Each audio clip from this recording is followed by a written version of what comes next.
Bonjour à tous et bienvenue dans la bobine du jour. La semaine dernière, nous avons eu Victor Seska et Clémence Rocan qui nous ont parlé de chronologie. Et aujourd'hui, ils sont encore avec nous.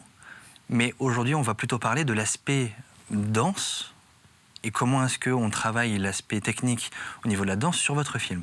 Alors, vous m'avez dit il y a 2 semaines, Clémence, que vous travaillez dans la danse, et c'est bien ça? Oui, c'est ça. Moi, je suis professeure de danse sur Saint-Jean-de-Mont et sur Châlons. D'accord.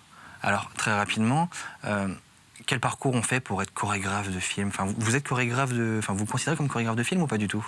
Ouh là là, c'est un petit peu tôt pour dire ça, je pense. Mais non, moi, j'ai commencé la danse quand j'avais 4-5 ans, donc au tout début du parcours, donc sur Châlons. Et j'ai évolué en association, donc en commençant par la danse classique, puis j'ai ajouté la danse jazz, puis le hip-hop. Donc jusque, j'ai jamais arrêté, je crois, en fait. Voilà. Et après, bon, moi, j'ai décidé d'être professeure de danse, donc je suis encore en train de me former pour obtenir le diplôme. Et après, pour ce qui est de la réalisation à proprement parler, c'est ma rencontre avec Victor qui m'a amenée à chorégraphier pour des films. Après, c'est vrai que j'ai beaucoup aimé cette expérience. Si je peux en faire plus tard, ce serait avec plaisir. Mais voilà, j'en suis à un film. Donc Alors, pour le coup, quand on fait des réalisations, on a plutôt le réflexe de se dire il y a des plans, il y a des dialogues, on fait des cuts, etc. Comment est-ce qu'on en vient à travailler sur de la danse? Alors, pas forcément sur comment est-ce qu'on a eu l'idée, mais comment est-ce qu'on travaille d'un point de vue réalisation ou chorégraphe cet aspect-là? J'ai commencé par faire les chorégraphies, moi d'abord, de mon côté, donc sans musique, là encore, donc c'est très perturbant de devoir créer sans musique. Oui. Et c'est après, je crois qu'avec Victor, moi je lui montrais la chorégraphie, ce que j'imaginais, et c'est ensuite qu'on a imaginé comment positionner la caméra. En sachant que moi aussi, de mon côté, en créant les chorégraphies, j'essayais un peu de visualiser qu'est-ce qui pourrait être intéressant vis-à-vis du placement de la caméra.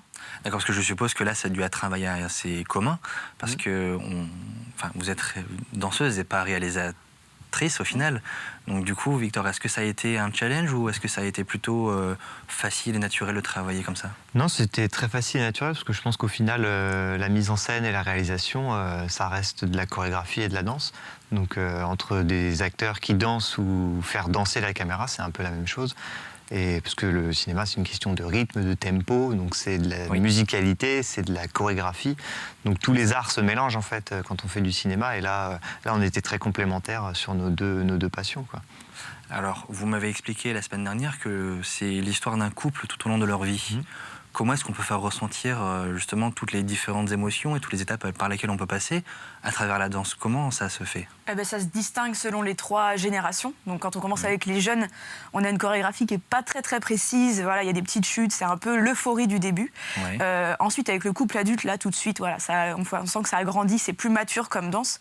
Et à la fin, c'est une valse, donc avec les seniors, pour quelque chose de très flottant, de très mature, vraiment très apaisé à la fin. Voilà. D'accord.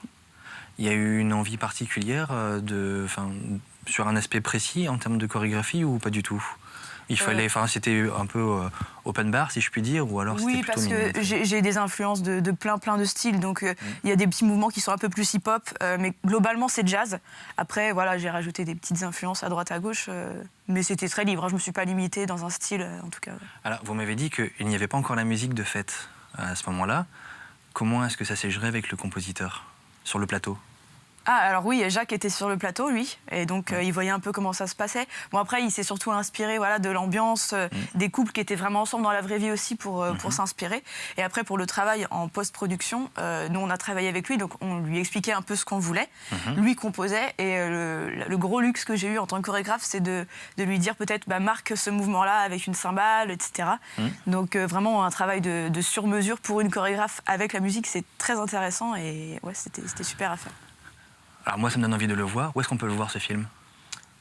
Pour l'instant, il est diffusé surtout en salle. On essaie de faire des programmes en salle dans la région où on présente le film et son making-of. D'accord. Et on va aussi faire une distribution en festival en France, on espère. D'accord. Et après, quand il aura fait sa vie sur ces 2 canaux-là, on le mettra, je pense, gratuitement en ligne à la vue de tout le monde. D'accord. Alors, l'émission arrive presque à sa fin. La suite, c'est quoi? Moi, je prépare un nouveau court-métrage qui est toujours dans l'aspect chorégraphique, parce que c'est une comédie d'action qui est beaucoup basée sur la musique, et ça se tournera à Saint-Gilles-Croix-de-Ville, l'église Sainte-Croix, fin avril 2022, et ça s'appelle Fortissimo. D'accord. Voilà. C'est un court-métrage. On a hâte de voir tout ça. Je vous remercie beaucoup pour votre venue. Je vous laisse découvrir quelques extraits du making-of qui a été tourné ce jour-là. Et quant à moi, je vous retrouve dès la semaine prochaine pour une nouvelle bobine du jour.